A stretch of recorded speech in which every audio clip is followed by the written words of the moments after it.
Hey guys, so today we're going to take a look at what probably is, in my opinion, the most undervalued sector of crypto, and later in the video I'm going to explain why I think that it's the most undervalued, and we're going to compare it to one of the top 10 crypto projects right now, and just for comparison of the two. So welcome back to Coin Knowledge, and we're going to get in here and start talking about it. So if we look here at CoinMarketCap, right now, the time of this recording, the total market cap of crypto is about $1.16 trillion. And if we look here at the top 10, coins, typical, you have your Bitcoins, Ethereum, BNB, XRP. But one I want to look at specifically is Dogecoin. That's right, Dogecoin, kind of that meme coin here. And I just want you to look at this and realize that this market cap alone for Dogecoin is at about $10.5 billion. Now, if we look at one meme coin at $10.5 billion with, in my opinion, not a whole lot of utility.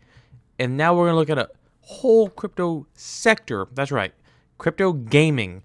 Specifically, that sector of crypto is just under $9 billion for all of that sector, all of the projects, everything under that umbrella.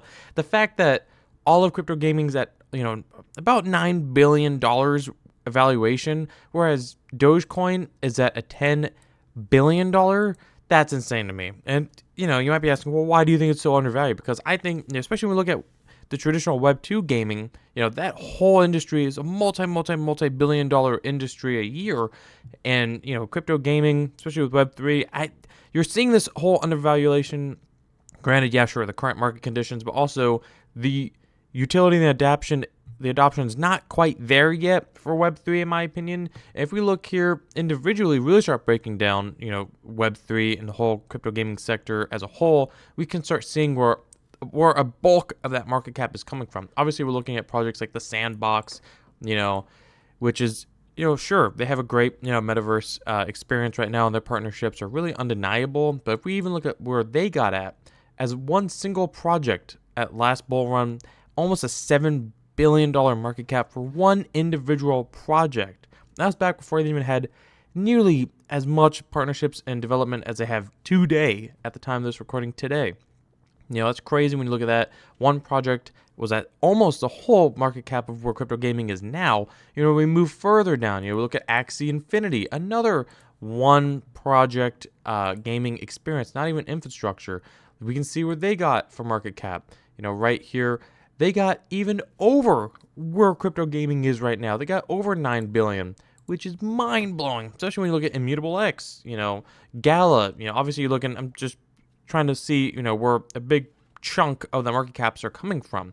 Now, if we're looking a little bit more, let's niche it down a little bit for the whole gaming sector. What would I be looking at personally? Again, none of this is financial advice. It's just my opinion.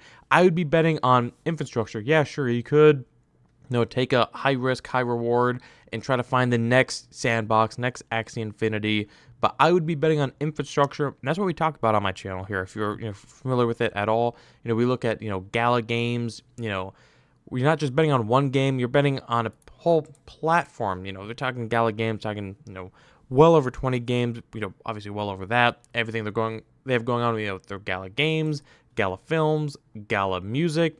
If you look at a project like this, you're not just betting on one individual game, you're betting on so many games, especially when you look at, last bull cycle, they got to almost a 5 billion market cap. Right now, that's about a 10x away. Sure, they did solve some of their token issues with their V2 migration that recently happened this year.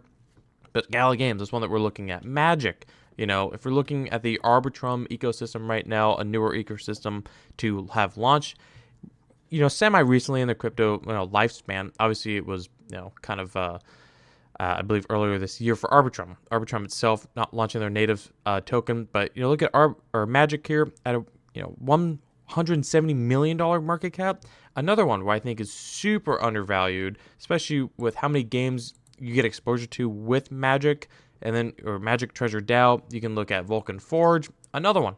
We can just go all day with, infrastructure projects, Vulcan Forge, Ultra, Steam of Crypto Gaming. You're getting exposure to, over 100, 150 plus games going to their platform, their game launcher, which is crazy. You look at Veracity with their streaming service. You look at Where is it? Altura here with their smart NFTs and their SDK platform. You could look at AdShare with their metaverse advertising, and you just go further down the list and find those infrastructures that you can really have, high conviction in. Phantasma, good blockchain, people still building on it, just been kind of quiet during this time. And then you look more into those high risk, high yield, or high risk, high reward plays like individual games, like Citus Heroes, Myria, another kind of infrastructure, but it's just way down here. Network, obviously they had their problems in the past. It wasn't that, but Star Atlas, Chain Guardians, just naming a couple. Decimated, another solid project that we've covered. D-Race, NFT Gambling, Guild of Guardians, Splinter Shards, a card game, UFO Gaming, kind of the meme coin of crypto gaming. Even though they have their own little, ecosystem going on right there. Then you can look at launch pads, Cetify Fun, Game Zone, just to name a couple.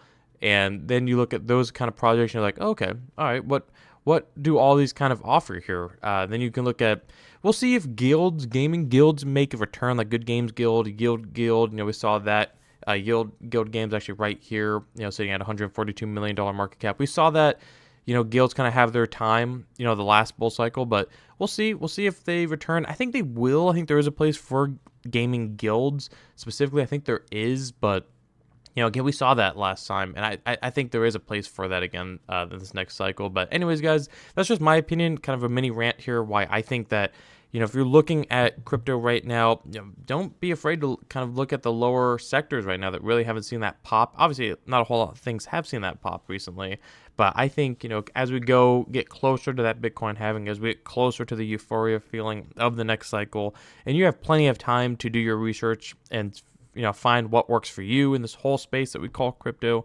You have plenty of time, but I think that, in my opinion, again, none of this is financial advice. I just think that crypto gaming is obviously the sector that I'm the most passionate about. It's one that we talked about the most on this channel. It's one that I want to highlight here, just kind of comparing it. Again, it's an unfair comparison, but comparing it to like Dogecoin, the fact that a meme coin is at $10.5 billion and the whole sector of crypto gaming is not even at $9 billion. Crazy to me. But anyways, let me know in the comments below. What's your opinion on crypto gaming? What projects are you looking at? You're looking at infrastructure, individual games, launchpad, guilds.